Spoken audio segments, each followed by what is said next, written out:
La senadora Kenia López Rabadán, del Grupo Parlamentario del Partido Acción Nacional, para presentar 55 iniciativas con proyecto de decreto por el que se reforman diversos ordenamientos legales en materia de paridad de género.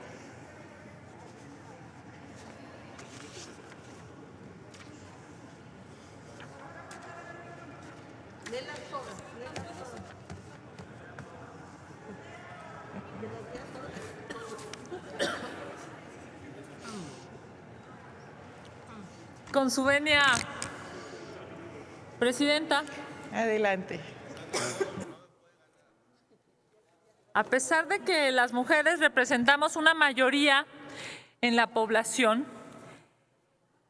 el 51.3% de los 125 millones de habitantes de este país, nuestra lucha para poder ejercer plenamente nuestros derechos ha sido sinuosa. En cada peldaño ganado encontramos resistencias.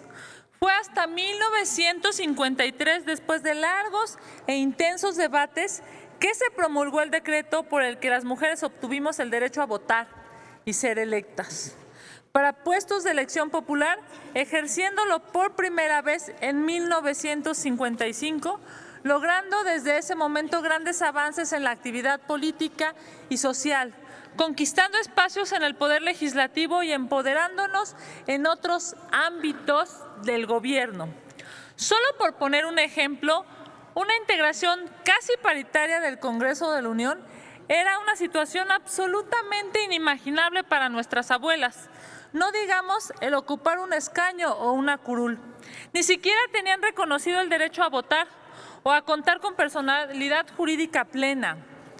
Después de que en 1996 se iniciaran las denominadas cuotas de género como una acción afirmativa para impulsar la representación de las mujeres en el poder legislativo en un porcentaje del 70-30 y se aumentara a un 60-40 en 2017, el año pasado desde este Senado promovimos, con el apoyo y respaldo de las legisladoras y legisladores de todos los grupos parlamentarios, así como de múltiples asociaciones y actores de la sociedad civil, la reforma de paridad 50-50. Desde aquí, un saludo a las mujeres en plural y un saludo a las mujeres de 50+1. Gracias por su acompañamiento.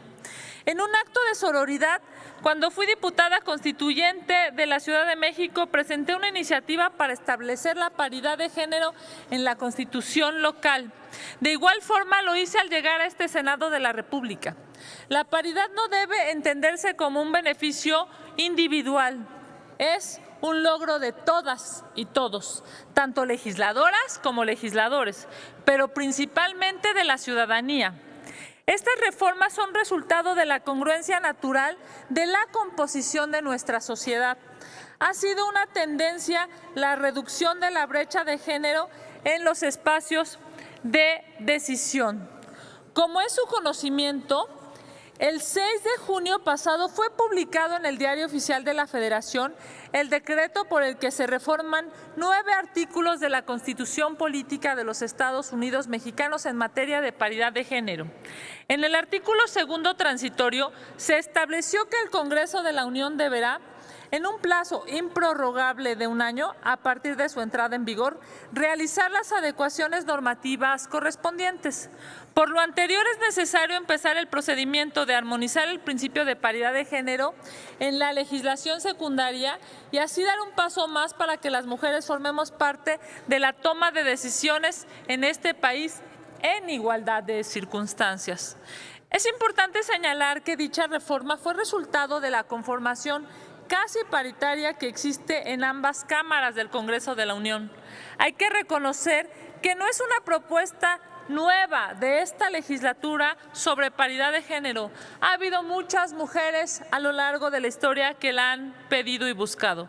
Sin embargo, desafortunadamente no se habían alcanzado los consensos necesarios. Es urgente impulsar el respeto a los derechos humanos de las mujeres, ya que el número de mujeres que trabajan como funcionarias públicas en México están muy por debajo del promedio de los países miembros de la Organización para la Cooperación y el Desarrollo Económicos. Quisiera ejemplificar la participación de las mujeres mexicanas en cargos de liderazgo. Dentro de los gabinetes estatales, únicamente el 24% de los puestos de decisión son ocupados por mujeres. En la Suprema Corte de Justicia de la Nación ni siquiera llega al 20% el porcentaje de mujeres. Lo mismo aplica en los tribunales unitarios y colegiados de circuito, donde únicamente el 18% son magistradas. En los juzgados de distrito únicamente el 24% de los cargos lo ocupan juezas. Bueno, inclusive en este momento ni siquiera hay una mujer en los billetes de circulación nacional. Anteriormente se justificaba la falta de igualdad con el argumento de que no existían mujeres preparadas para acceder a los cargos de ministras, juezas o magistradas.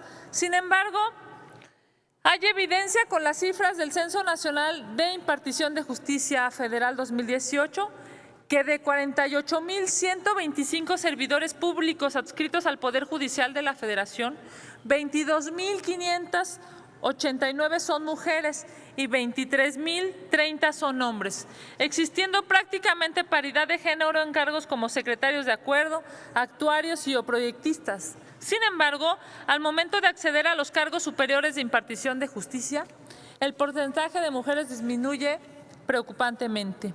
Ante esta situación debemos pugnar por garantizar la paridad de género a efecto de eliminar la discriminación y la violencia contra las mujeres en todos los órdenes del gobierno y poderes de la Unión, así como en los organismos públicos autónomos.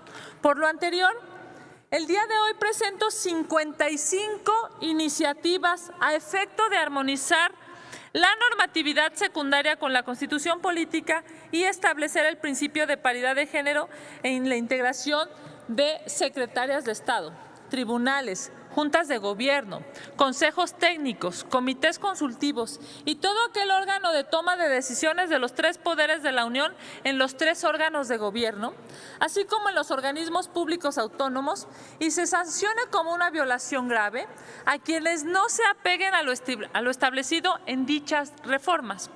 Igualmente, se propone la creación de una instancia de coordinación a efecto de darle seguimiento a la implementación de la reforma constitucional en materia de paridad de género. Entre las leyes que propongo reformar y adicionar se encuentra la Ley Orgánica de la Administración Pública Federal, que tendrá como efecto establecer la paridad de género en las dependencias del Ejecutivo Federal. Del mismo modo, se propone reformar la Ley General de Instituciones y Procedimientos Electorales, la Ley Orgánica del Poder Judicial de la Federación y la Ley General de Responsabilidades Administrativas. Igualmente, es menester reformar la normatividad de los organismos públicos autónomos, entre las que se encuentran la Ley del Banco de México, la Ley Federal de Telecomunicaciones y Radiodifusión, la Ley de la Comisión Nacional de los Derechos Humanos y la Ley del Sistema Nacional de Información, Estadística y Geografía, entre muchos otros. Se propone que cuando se renueven las cámaras legislativas, las listas de representación proporcional inicien en un proceso por mujeres y en el siguiente proceso por hombres. Los órganos de dirección de los partidos políticos nacionales y locales deben ser paritarios. En el Poder Judicial se propone que en tanto se logre la paridad de género, los exámenes de oposición serán dirigidos en un 70% a mujeres. Se establece en la Ley General de Responsabilidades Administrativas como violación grave de un servidor público el no cumplir con el principio de paridad de género. Nuestra lucha por alcanzar un mundo y un México con igualdad ha sido histórica. El reconocimiento de los derechos de las mujeres ha estado enmarcado por una dinámica de sometimiento y inclusión y exclusión que hoy tenemos oportunidad de transformar. En este sentido, debemos tener claridad de que se trata no de una dádiva política, sino de una reivindicación de las mujeres en su reconocimiento como individuos y como ciudadanas. Una reivindicación que tiene como sostén la garantía del pleno ejercicio de derechos que se encuentran consagrados no solo en la Declaración Universal de los Derechos Humanos, sino también en instrumentos como el Pacto Internacional de Derechos Civiles y Políticos y de una manera también muy importante en la plataforma de Beijing, que cumple 25 años en 2020. La plataforma que compromete al Estado mexicano no solo de la garantía de los derechos de las mujeres, sino también en la generación de mecanismos que garanticen a las mujeres una participación activa en la vida política de nuestro país desde los distintos órdenes de gobierno y de manera especial con capacidad de toma de decisiones. México necesita tanto de mujeres como de hombres honestos e inteligentes, que dignifiquen el servicio público. Es ahí donde entra nuestra labor como legisladoras y legisladores, reformando la ley para que haya igualdad de circunstancias, por lo que de aprobarse las presentes iniciativas, se logrará que la paridad de género no dependa de vaivenes políticos. Para lograr estas transformaciones se requerirá del acompañamiento de todas y todos los actores políticos, para que con su liderazgo y sororidad podamos sacarlas adelante antes de junio de 2020. Igualmente es necesario hacer un llamado a las legislaturas de las entidades federativas para que inicien la armonización de sus legislaciones locales. Falta mucho por hacer. Resulta fundamental continuar fortaleciendo los logros que hemos avanzado. Es necesario dignificar y prestigiar la política, reconociendo a las mujeres el acceso a la toma de decisiones en paridad, observando y entendiendo que los intereses de los ciudadanos no tienen género, no tienen sexo. Por hoy, señora presidenta, me permito agradecer el turno de estas 55 iniciativas, compañeras y compañeros. Agradecer a mi grupo parlamentario el acompañamiento que he tenido para la presentación de las mismas. No ha sido un tema menor, es un tema de trabajo y de congruencia. Pero hoy, como se ha dicho en diversas ocasiones por diversas senadoras, esta legislatura de la paridad debe dar resultados. Así es que el trámite de estas 55 iniciativas no lleva nombre ni apellido, lleva el trabajo de millones de mujeres que todos los días salen de su casa para construir un mejor país. Muchísimas gracias a todas y a todos por su acompañamiento y, por supuesto, agradecer el trámite, señora presidenta, de estas 55 iniciativas. Muchas gracias. Gracias, senadora Kenia. Se turnan a las Comisiones Unidas para la Igualdad de Género y de Estudios Legislativos Primera.